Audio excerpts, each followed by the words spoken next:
அனைவருக்கும் வணக்கம். Gold medals Hindi guide வழங்கும்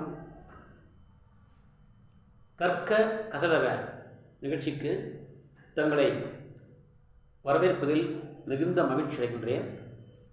தாங்கள் அளித்து வரும் ஆதரவுக்கு எனது உளமார்ந்த நன்றியினை உரித்தாக்கிக் கொள்கின்றேன். இன்றைய தலைப்பு ரஷ்மி ரத்தி என்பதாகும். ரஷ்மி ரத்தி மகாபாரதத்திலே தான்வீர் என்று அழைக்கப்படுகின்ற கர்ணனுடைய வரலாறு பற்றியதாகும்.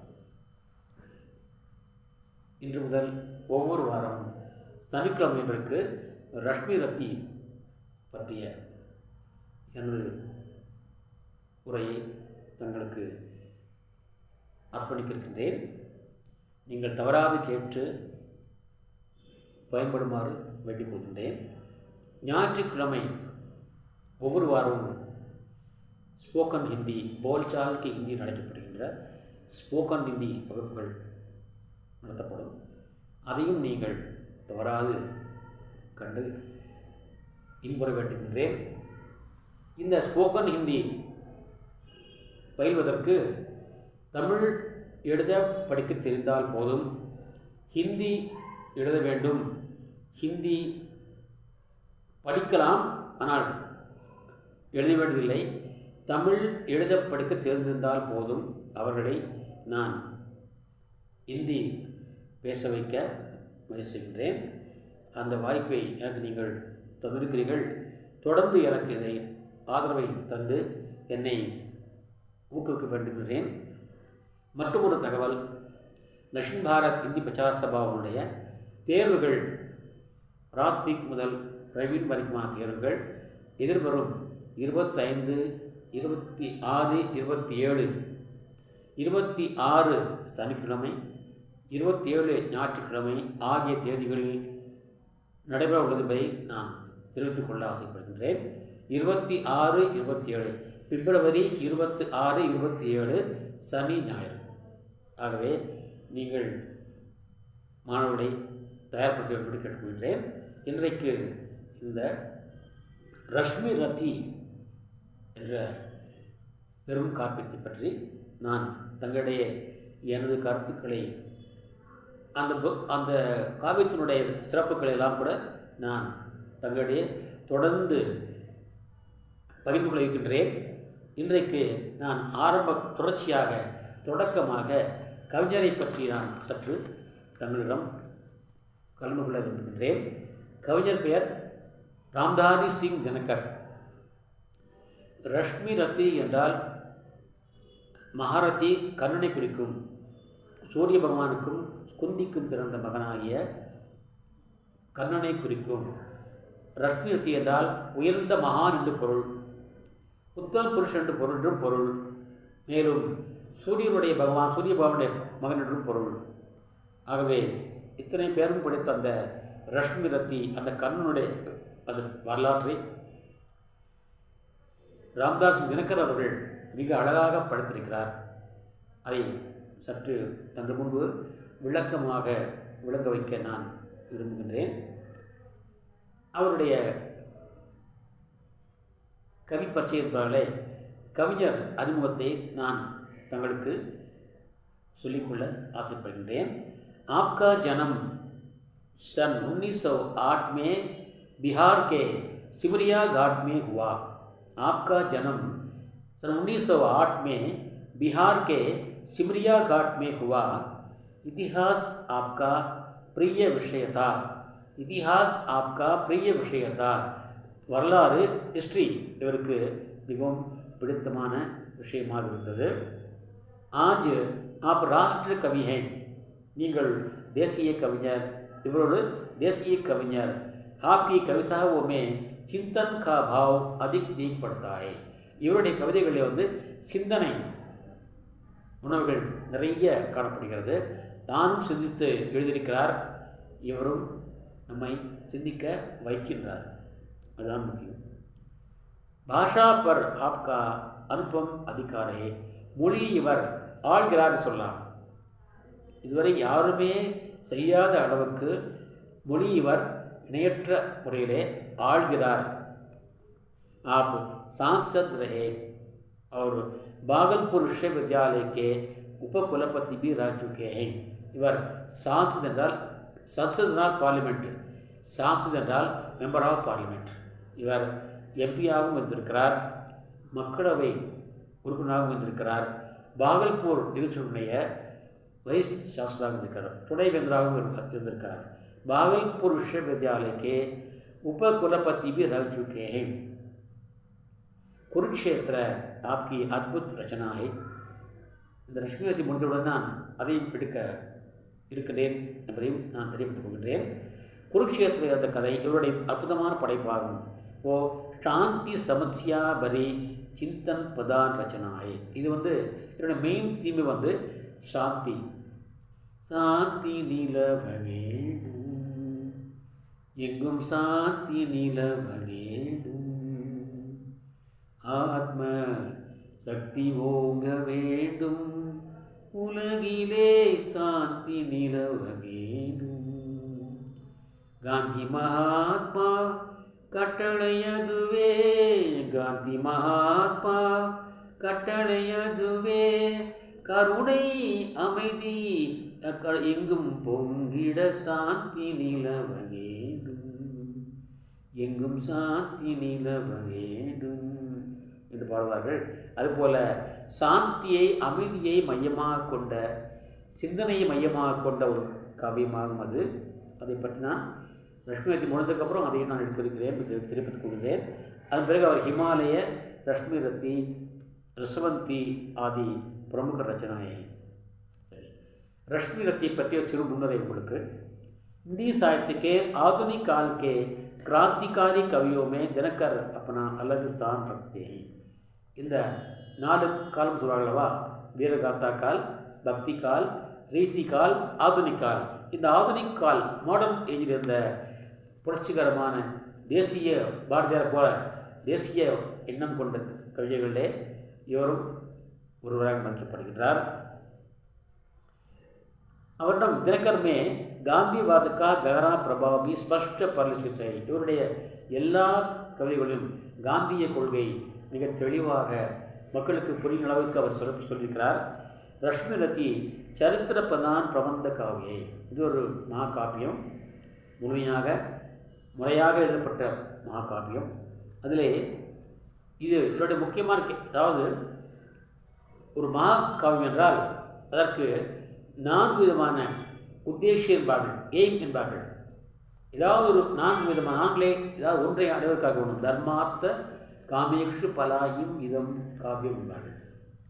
அந்த காவியத்தினுடைய நோக்கம் தர்மத்தை நிலைநாட்ட அல்லது தர்ம அர்த்த பொருளை ஆட்சியை அடைய, காம தனக்கு விரும்பிய பலனை அடைய.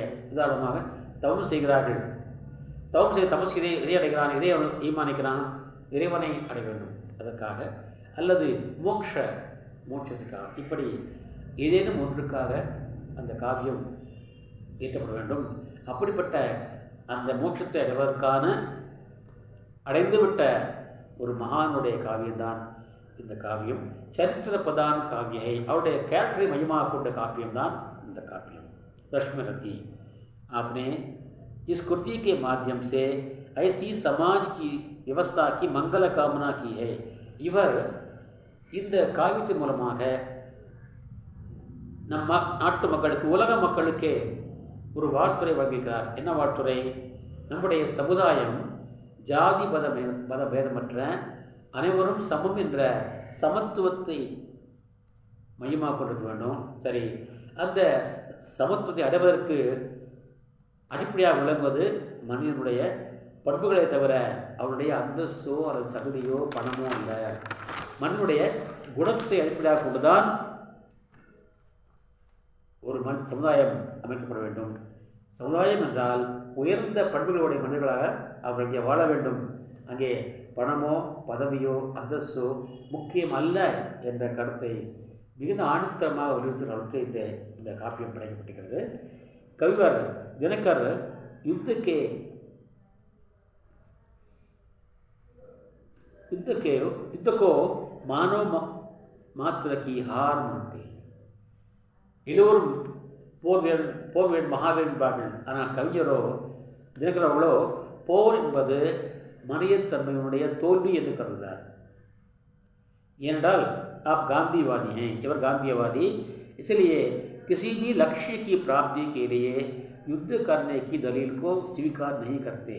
அவர் சொல்கிறார், எந்த ஒரு லட்சியமாக இருந்தாலும் சரி, அதை அடைவதற்கு போர் சரியான வழி அல்ல என்பது இவருடைய கருத்து. ஆனால் போர்தான் நம்முடைய இலக்கை அடைவதற்கு சரியான வழி என்று கூறுகின்ற கூற்றை இவர் மறுக்கிறார். ஆணித்தரமாக மறுக்கின்றவர் இவர். ஆகவே இவர் அமைதியை விரும்பக்கூடியவர். अब समतापूर्ण समाज की स्थापना करने में रश्मिरति काव्य योगदान सार्थक रहेगा. ஆகவே உலகத்திலே சமத்துவம் நிரம்பிய ஒரு சமுதாயத்தை உருவாக்குவதிலே இந்த காவியம் ஒரு தனக்கு உரிய ஒத்துழைப்பை நல்கும் என்பதிலே ஐயமில்லை. இது இதனுடைய முன்னுரை. அடுத்தது நான் அந்த ரஷ்மிரதி காவியத்தினுடைய கதை சுருக்கத்தை தான் முதல்லே தற்போது நான் சொல்லிக்கொள்ள ஆசைப்படுகின்றேன். அதை ஒவ்வொரு அத்தியாயம் வாயிலாக நான் தங்களுக்கு கூறிக்கொள்ள ஆசைப்படுகின்றேன். முதல்ல நான் அந்த கதையை சொல்லிவிட்டு பிறகு அதை பற்றி நம்ம அனலைஸ் செய்யலாம், ஆராய்ச்சி செய்யலாம், தனித்தனியாக பிரிக்கலாம், கேரக்டர் வைஸ் கொள்கை வேறு வழியை பார்க்கலாம். இப்படி விரிவாக நாம் அனலைஸ் செய்யலாம். கதாவஸ்து முதல்ல इस पुस्तक का नाम रश्मिरति है. इसका अर्थ होता है व्यक्ति जिसका रक्त रश्मि अर्थात पुण्य का है. புண்ணியத்தினுடைய பாதையிலே சென்ற, புண்ணியத்தினுடைய பாதையிலே தேரை ஓட்டி சென்ற வாழ்ந்து மறைந்த ஒரு மகானுடைய கதைதான் रश्मिरति என்பது. इस कविता में रश्मिरति नाम कर्ण का है. இங்கே இந்த காவியத்தை பொறுத்தவரைக்கும் வந்து கர்ணனுக்குத்தான் रश्मिरति என்று பெயர் வைக்கப்பட்டிருக்கிறது. क्योंकि उसका चरित्र अत्यंत पुण्यमय पुष्पमय और प्रोज्वल है. அவனுடைய கேரக்டர் வந்து புனிதமானது, மலர் போன்றது, ஒளிமயமானது. ஆகவே அவருக்கு கண்ணனுக்கு இந்த रश्मिरति என்ற பெயர் மிக பொருத்தமானது. कर्ण महाभारत महाकाव्य का अत्यंत यशस्वी पात्र है. महाभारत காவியத்தினுடைய மிகச்சிறந்த புகழ்பெற்ற ஒரு காவியமாம் ஒரு கேரக்டரான கர்ணன். उसका जन्म पांडवों की माता कुंती के गर्भ से उस समय हुआ था. इस समय कुंती अविवाहित थी. कुंती பாண்டவனுடைய அன்னையாகிய குந்தி திருமணம் ஆகாமல் கன்னியாக இருந்த பொழுது கர்ணன் பிறந்தான். अतएव कुंती ने लोक लज्जा से बचने के लिए अपने नवजात शिशु को एक मंजूषा में बंद करके नदी में बहा दिया. ஆகவே குந்தி இந்த உலகத்திலெல்லாம் தன்னை பற்றி தப்பாக சொல்வார்களே என்ற பயத்தினால அந்த தன்னுடைய புதிதாக பிறந்த குழந்தையை ஒரு அழகிய பெட்டியிலே வைத்து ஆற்றிலே ஓடவிட்டாள். वो मंजूषा அதிரத் नाम के सूत को मिली. அந்த பெட்டியானது அதிரத் என்ற பெயருடைய ஒரு தாம் ஜாதியை சார்ந்த ஒரு தேரோட்டிக்கு கிடைத்தது. अधिरत के कोई संतान नहीं थी, इसलिए उन्होंने इस बच्चे को अपनी पत्नी राधा को दिया और दोनों ने उन्हें अपना बच्चा मान लिया. தனக்கு பிள்ளை இல்லாத குறையினால் மகிழ்ச்சியடைந்த அந்த அதிரதனும் அவருடைய மனைவி ராதாவும் அந்த குழந்தையை தன் பிள்ளையாக வைத்து வளர்த்து ஆளாக்கினார்கள். राधा के पालित होने के कारण ही कर्ण का नाम राधे भी है. கர்ணனுக்கு இன்னொரு பெயர் இருக்கிறது. ராதா வளர்த்த காரணத்தால் அவனுக்கு ராதையர் என்றும் பெயர் உண்டு. கௌரவ பாண்டவ கா வருஷ பரிச்சயம் அவருடைய கௌரவர்களுடைய பாண்டவர்களுடைய பரம்பரையை பற்றிய ஒரு சின்ன அறிமுகம். ये दोनों महाराज शंतनु के कुल में उत्पन्न हुए. இந்த இருவரும் வந்து சந்தனு மகாராஜாவுடைய பரம்பரையிலே பிறந்தவர்கள். शंतनु ने कई पीढ़ी ऊपर महाराज குரு हुए थे. சந்தனுக்கு பல தலைவர்களுக்கு முன்பாக குரு என்ற மகாராஜா தோன்றினார். इसलिए கௌரவ பாண்டவ दोनों குருவம்சி कहलाते हैं. ஆகவே கௌரவர்களும் பாண்டவர்களும் குருவுடைய பரம்பரை சார்ந்தவர்கள் என்று அழைக்கப்படுகிறார்கள். शंतनु का विवाह भागीरथी गंगा से हुआ था, जिसके कुमार देवव्रत उत्पन्न हुए. சந்தனுடைய முதல் திருமணம் கங்கையோடு ஏற்பட்டது. அவருக்கு பிறந்த குழந்தைதான் பிற்காலத்திலிருந்து பீஷ்மர் என்று அழைக்கப்பட்டவர். அவருக்கு தேவவ்ரத் என்று பெயர் சூட்டப்பட்டது ஆரம்பத்தில். यही देवव्रत भीष्म कहलाए. இதுதான் பிற்காலத்திலே பீஷ்மர் என்று அழைக்கப்பட்டார். क्योंकि चढ़ती जवानी में इन्होंने आजीवन ब्रह्मचारी रहने की भीष्म अथवा भयानक प्रतिज्ञा की थी. இளமையிலேயே பொங்கும் இளமையிலேயே இவர் நான் தந்தையை சிறப்பாக வளர்ப்பதற்காக தந்தையின் நன்மைக்காகவே நான் வாழ்நாள் முழுவதும் மனம் செய்து கொள்ள மாட்டேன், பிரம்மச்சாரியாக வாழ்வேன் என்று பயங்கரமான சத்தியம் எடுத்திருந்தார். ஆகவே இவர் பீஷ்ம என்று அழைக்கப்பட்டார். महाराज शंतनु ने निषाद कन्या सत्यवती से भी विवाह किया था, जिससे उन्हें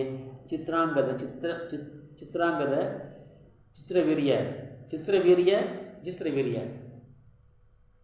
नाम के 2 पुत्र हुए. महाराज शंतनु ஒரு வேடவ பெண்ணை மீனவ பெண்ணை மணந்து கொண்டார். அவர் பேர் சத்தியவதி. இந்த சத்தியவதிக்கு 2 குழந்தைகள் பிறந்தார்கள். ஒருவர் பெயர் சித்ராங்கதன், சித்திரவீரிய, இன்னொரு பேர் விசித்திரவீரியன். चित्र विजय कुमारावस्था में ही सुख में मारे गए, युद्ध में मारे गए. चित्रवीரியர் சிறு வயதிலேயே வந்து போரிலே கொல்லப்பட்டார். विचित्रवीर्य के अंबिका और अंबालिका नाम की 2 पत्नियां थी. விசித்திரவீரனுக்கு अंबिका अंबालिका என்ற பெயராலே 2 மனைவிகள் இருந்தார்கள். किंतु क्षयरोग हो जाने के कारण विचित्रवीर्य भी निसंतान हो गए. ஆகவே அவருக்கு வந்து க்ஷயரோகம், இப்போ சொல்கிற டிபி சொல்கிறோமே, அந்த காச நோயின் காரணமாக அவருக்கும் குழந்தை பிறக்கவில்லை. ஆகவே அந்த वंशम बढ़विल्லை. ऐसी अवस्था में वंश चलाने के लिए सत्यवती ने व्यास जी को आमंत्रित किया. இந்த சூழ்நிலையில் தன்னுடைய பரம்பரை வந்து வளர்வென்பதற்காகவே सत्यवती व्यास मुनिवरे वेदव्यासரை அழைத்தார். व्यास जी ने नियोग पद्धति से विचित्रवीर्य की दोनों विधवा पत्नियों में से 2 पुत्र उत्पन्न किए. ஆக வியாசர் அவர்கள் ஒரு மந்திர முறை மூலமாக இவர் மூலமாக அவருக்கு அவருடைய 2 மனைவிகளுக்கும் விதவைகள் இவர்களுக்கு வந்து 2 மகள் பிறந்தார்கள். अंबिका से धृतराष्ट्र और अंबालिका से पांडु जन्मे. ஆக அம்பிகாவுக்கு வந்து धृतराष्ट्रனும் अंबालिकाவுக்கு வந்து பாண்டுவும் பிறந்தார்கள். मातृ दोष से धृतराष्ट्र जन्म से ही अंधे और पांडु पीलिया के रोगी थे. இதனுடைய உட்கருத்து நான் கேள்விப்பட்ட வரைக்கும் என்னவென்றால், இருவரும் வந்து அந்த மந்திர கட்டுப்பட்டார்கள். வேதவியாசரை அவர்கள் பார்க்க வேண்டும், இரவிலே அவரோடு கூட வேண்டும் என்ற ஒரு விதி. இருவருமே மகாராணிகள், அம்பிகா அம்பாலிகா. இவர்கள் உள்ளே அழைக்கப்பட்டார்கள்.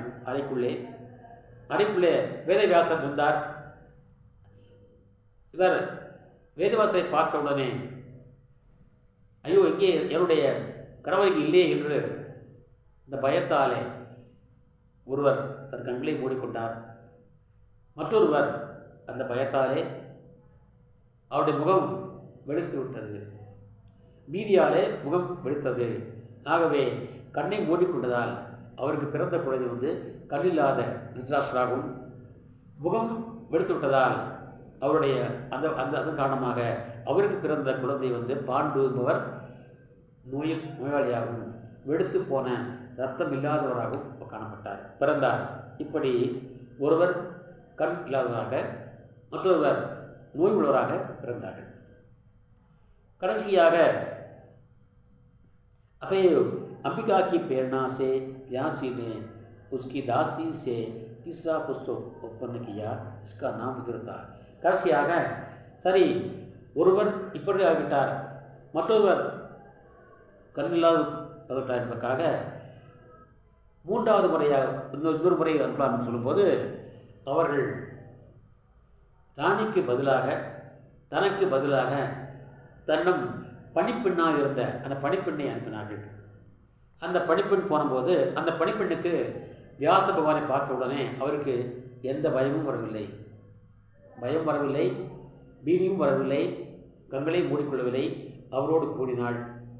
அந்த கூடிய காரணத்தினாலே அவருக்கு வியாசரை போன்றவே அறிவுமிக்க, புண்ணியமிக்க, கண்ணியமிக்க, தெளிவுமிக்க, ஞானமிக்க ஒரு குழந்தை பிறந்தான். அந்த குழந்தை விதுர் என்று அழைக்கப்பட்டார். ஆனால் அவருடைய தாயார் ஒரு பணிப்பெண் என்பதால் அவருக்கு அந்த அந்தஸ்து, எந்த அந்தஸ்து, ராஜகுமார் என்ற அந்தஸ்து தரப்படவில்லை. ஆகவே அவர் வாழ்நாள் முழுக்க கௌரவர் சபையிலே அமைச்சராக இருந்தார். அமைச்சராக இருந்து அறிவுரை கூறுகின்ற மகானாகவே அவர் வாழ்ந்தார். राजा धृतराष्ट्र के 100 पुत्र एक ही पत्नी महारानी गांधारी से हुए थे. அவர் திருஷ்டாற்றுக்கு மனைவி பெயர் காந்தாரி. அவருக்கு 100 குழந்தைகள் பிறந்தார்கள். किंतु महाराज पांडु के 2 पत्नियों थी, एक कुंती दूसरी माद्री. ஆனால் பாண்டுக்கு 2 மனைவிகள், ஒரு மனைவி பேர் குந்தி, மற்றொரு மனைவி பேர் மாந்திரி. परंतु किसी ऋषि से मिले हुए शाप के कारण महाराज पांडु सही स्त्री समागम की से विरत थे.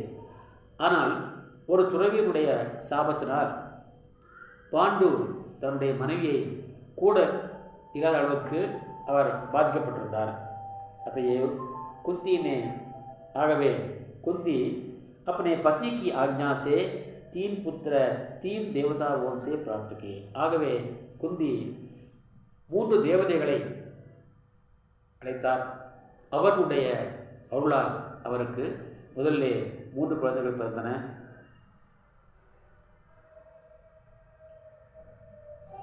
इस प्रकार कुमारावस्था में कुंती ने सूर्य भगवान से कर्ण को उत्पन्न किया था. उसी प्रकार विवाह होने पर उसने धर्मराज से युधिष्ठिर, पवनदेव से भीष्म और इंद्र से अर्जुन को उत्पन्न किया. எப்படி எப்படி சிறு வயதிலே சூரிய பகவானை நினைத்து அவர் கர்ணனை பெற்றாரோ அதுபோல இங்கே திருமணம் ஆன பிறகு தர்மராஜன் மூலமாக தர்மரையும், பவன்தேவ் வாயு மூலமாக வாயுபுத்திராகி பீஷ்மனையும், இந்திரனுடைய அவளாலே அர்ஜுனையும் பெற்றெடுத்தார். மாதி கே கர்ப்ப से 2 पुत्र उत्पन्न हुए. மாந்திரியுடைய வயிற்றில் 2 மக்கள் பிறந்தார்கள். ஒருவன் नकुल और दूसरे सहदेव. இன்னொரு பையன் சகதேவன், ஒருவன் नकुलन.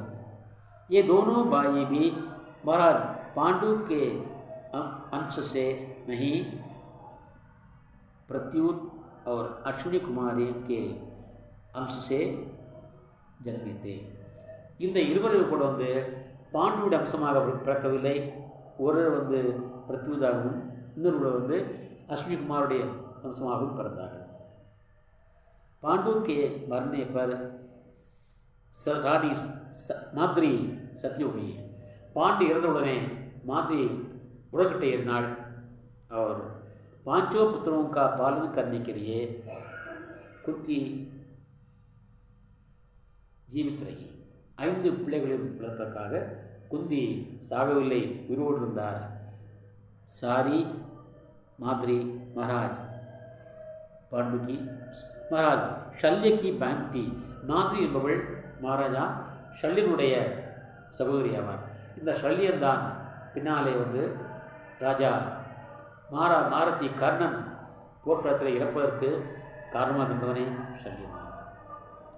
இது कवि सॉरी இந்த इस काव्य का पूर्व कथा मैंने सुना दी है और मैं यहाँ पर हर सर्व की कहानी बता रहा हूँ। ஒவ்வொரு அத்தியாயம் அதனுடைய கதையை நான் இங்கே சொல்லியிருக்கின்றேன்। கதைக்கு பிறகு நாம் விளக்கம் சொல்லலாம்। कौरव और पांडव जब छात्रावास में थे तब उन्हें शास्त्रार्थ की शिक्षा देने के लिए द्रोणाचार्य नियुक्त किए गए। இருவரும் வந்து மாணவ பருவத்தை 5 பேரும் கௌரவர்களும் பாண்டவர்களும் மாணவர்களாக இருந்த பொழுது அவருக்கு கல்வி கற்பிப்பதற்காக द्रोणाचार्य नियमितपट्टार। जब कुमारों की शिक्षा संपूर्ण हो गई तब उनके रण कौशल का जनता के समक्ष प्रदर्शन करने की एक सार्वजनिक आयोजन सभा आयोजित किया गया।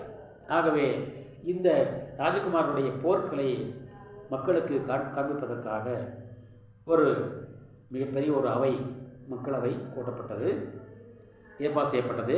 इसी आयोजन में अचानक कर्ण प्रकट हुआ क्योंकि उस दिन सभा में सबसे अधिक प्रशंसा अर्जुन के शस्त्र चालन की हुई थी, इसलिए कर्ण ने अपने साथ भिड़ने की चुनौती भी उसे दी थी। அன்றைக்கு அந்த அந்த அந்த அந்த நிகழ்ச்சியிலே கர்ணன் தோன்றினான்। அவன் அர்ஜுனுக்கு சவால் விட்டான்। ஏனென்றால் ஏற்கனவே அந்த விழாவில் எல்லோரும் வந்து அர்ஜுனுடைய வில்வித்தியை புகழ்ந்தார்கள், அவனுக்கு நிகர் இணை யாரும் இல்லை என்று புகழ்ந்தார்கள்। அவனோடு போட்டி போட யாராவது வா என்று சவால் விட்டார்கள்। அதனால் தான் தனக்குத்தானே கற்றுக்கொண்ட அந்த கர்ணன் முன்வந்தான், सवाल ஏற்றுக்கொண்டான்। किंतु कृपाचार्य ने कहा कि जब तक वो विदित नहीं हो जाए कि कर्ण की जाति क्या है तब तक तथा वो राजपुत्र है या नहीं तब तक अर्जुन उसके साथ लड़कर उसे सम्मान नहीं देगा। ஆனால் கிருபாச்சாரியர் அவர் ஒரு குரு, அவர் சொல்கிறார் கர்ணனுடைய பிறப்பு என்ன, அவர் எந்த குலத்தில் பிறந்தவன், அவனுடைய ஜாதி என்ன, உயர் ஜாதியா தாழ்ந்த ஜாதியா, அவன் எந்த பரம்பரை சாதனம் என்பதை தெரிவிக்காத வரைக்கும் அவனோடு அர்ஜுனன் மோத முடியாது என்று ஒரு நிபந்தனை வைத்தார்। दुर्योधन का अर्जुन से द्वेष तो था ही, उसने सभा में समक्ष ही कर्ण को अंगदेश का राजा बना दिया। ஏற்கனவே துரியோதனனுக்கு அர்ஜுன் மீது பொறாமை இருந்தது, அதன் காரணமாக அவன் அங்கேயே அதே சபையிலேயே வந்து கர்ணனை अंग नाटिनुடைய அரசனாக நியமித்தார்। फिर भीम और दुर्योधन में गाली गलौज होने लगी जिसे कृपाचार्य ने रोक लिया। பிறகு இருவரும் ஒருவர் சாடிக்கொண்டார்கள், ஆனால் कृपाचार्य இதை தடுத்தார்। जब सभा विसर्जित हुई और लोग अपने अपने घर को जाने लगे तब रास्ते में द्रोणाचार्य ने अर्जुन से कहा कि अर्जुन, कर्ण तुम्हारा बैरी और प्रतिघात हुआ। அப்பொழுது அனைவரும் செல்லாத பொழுது அர்ஜுனை பார்த்து துரோணர் சொன்னார், அர்ஜுனா, இவன் தான் உனக்கு எதிரியாக இருப்பான், நீ அவனோடு மோத வேண்டியிருக்கின்றார்। मैंने एकलव्य का अंगूठा तो इसलिए कटवा लिया कि तुम्हारे सम्मान धनुर्धर और कोई नहीं हो। நான் உனக்கு நிகராக மற்றொரு வில்வியர் இருக்கக்கூடாது என்பதற்காகத்தான் நான் ஏகலைவனுடைய கட்டை விரலை நான் வெட்டி கொண்டேன். அவனையே வெட்டி கொண்டு வர சொன்னேன். ஆனால் இஸ் கர்ணக்கே சாப் கியா பர்த்தா கரேன், ஆனால் இந்த கர்ணை நான் எப்படி அடக்குவேன்? एक बात तो ठीक है कि मैं उसे अपना शिष्य नहीं बनाऊंगा, ஆனால் ஒன்றே ஒன்று, நான் அவனை என்னுடைய சீடனாக ஏற்றுக்கொள்ள மாட்டேன். இங்கே ஒரு நிகழ்ச்சி வருகிறது. என்னவென்றால்,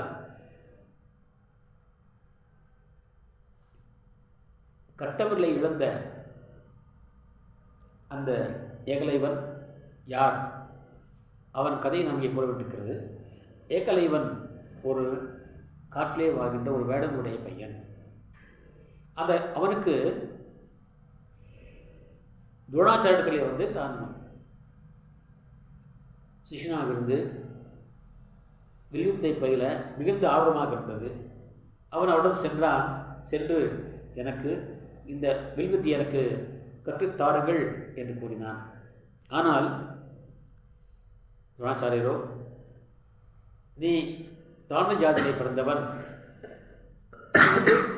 வேடகுலத்திலே பிறந்தவன், ராஜகுமார்களை தவிர வேறு யாருக்குமே நான் இந்த போர்க்கலையை கற்றுத்தர மாட்டேன் என்று கூறிவிடுகிறார். அவனை ஏமாற்று திரும்பி போகிறான். ஆனால் அப்படி சென்றவன் எந்த காரணம் எப்படியாவது நான் இந்த கலையை கற்றுத்தான் தர வேண்டும் என்று அந்த காட்டிலேயே துரோணாச்சாரியரை போலவே ஒரு சிலையை செய்து அந்த சிலைக்கு முன்னால் தனக்குத்தானே பயிற்சி எடுத்து அவன் போர்க்கலையிலே வில்வித்தையிலே மிக சிறந்தவனாக தெரிந்தான். அவன் திகழ்ந்தான். ஏறக்குறைய அர்ஜுனுக்கு நிகராகவே அவன் வந்துவிட்டான். குரு இல்லாமலேயே நிகராக சொல்வோமே, அப்படி அவன் மிகப்பெரிய வில்வித்தை கலைஞனாக ஆனான். ஒரு நாள் பாண்டவர்கள் காட்டுக்கு போகிறார்கள். இப்படிதான் பண்டிகையிலே டூர் போவதை போல அன்றைக்கு அவர்கள் டூர் போனார்கள். நகரத்தை விட்டு காட்டுக்கு போனார்கள். அங்கே காட்டின் அழகை கண்டு ரசித்தார்கள், கண்டு கழித்தார்கள். ஒரு இடத்தில் தங்கினார்கள். அப்படி அவர்கள் தங்கியிருந்த பொழுது இவர்கள் கூட ஒரு நாய் சென்றது. அந்த நாய் மாலை திரும்பி வந்தது. திரும்பி வந்தபோது அந்த நாயினுடைய வாய் முற்றிலும் அம்புகளால் மூடப்பட்டிருந்தது. நாயுடைய வாயை சுற்றி அம்புகள் தேய்த்திருந்தது. அது தன் வாயை திறக்க முடியவில்லை. துரோணர் பார்க்கிறார், குரு இந்த அளவுக்கு திறமையாக நாயினுடைய வாயை அம்பால் அடைக்கின்ற அளவுக்கு மிகப்பெரிய ஒரு வில் விதைகளே நிபுணன் யார்? அவன் எங்கிருக்கிறான் என்று அறிந்து கொள்ள ஆசைப்படுகிறார். அந்த நாயை அவர் தன்னோடு கூட்டிச் செல்கிறார். அந்த நாய் அவர்களை அந்த ஏகலைவன் இருக்கும் இடத்துக்கு கூட்டிச் சென்றது. அந்த நாய் என்ன செய்தது என்றால், ஏகலைவன்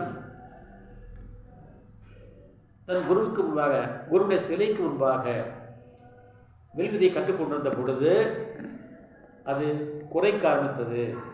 அந்த குறைத்தது காரணமாக அவனுடைய அந்த வில்வித்தை பயிற்சி தடைப்பட்டது.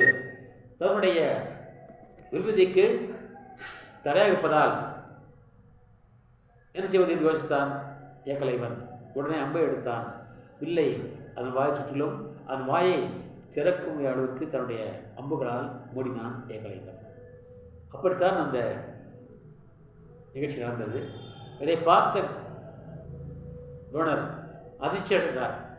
அவருடைய நோக்கம் என்னவென்றால், இந்த உலகத்திலேயே அர்ஜுனுக்கு நிகரான ஒரு வீரன் இருக்கக்கூடாது என்பது அவருடைய நோக்கம். ஒரு பாட்ஷாடி தான். அந்த பாட்ஷாட்டி காரணமாக நினைத்தார், இவன் ஒரு காலத்திலே அர்ஜுனுக்கு போட்டியாக வந்து விடுவான். ஆகவே இவனை நாம் இவருடைய திறமை நாம் அளிக்க வேண்டும் நினைத்தார். அப்படி குரு நினைக்கக்கூடாது. ஆனால் அவருடைய சிஷ்யன் பால் வைத்த பக்தி அவரை அந்த காரியத்தை செய்ய தூண்டியது. உடனே அவர் யோசித்தார், சரி எப்படி ஏகலைவனை அர்ஜுனுடைய வழியிலிருந்து அகற்றுவது, இது ஒரு முள்ளாக இருக்கிறதே அவனுக்கு என்று கருதினார். அந்த முள்ளை அகற்ற விரும்பினார். அவர் அங்கே சென்றார். அவனுடைய குடிசைக்கு சென்றார். ஏகலைவன் பார்த்தவுடன் இப்போ தெரிந்து கொண்டான், ஆஹா, இந்த சிலையும் இந்த உருவச்சிலையும் இந்த நபரும் உறவுடைய என்று அறிந்து கொண்டு அவரை வணங்கினான். வணங்கி அவருடைய ஆசையை கேட்டான்.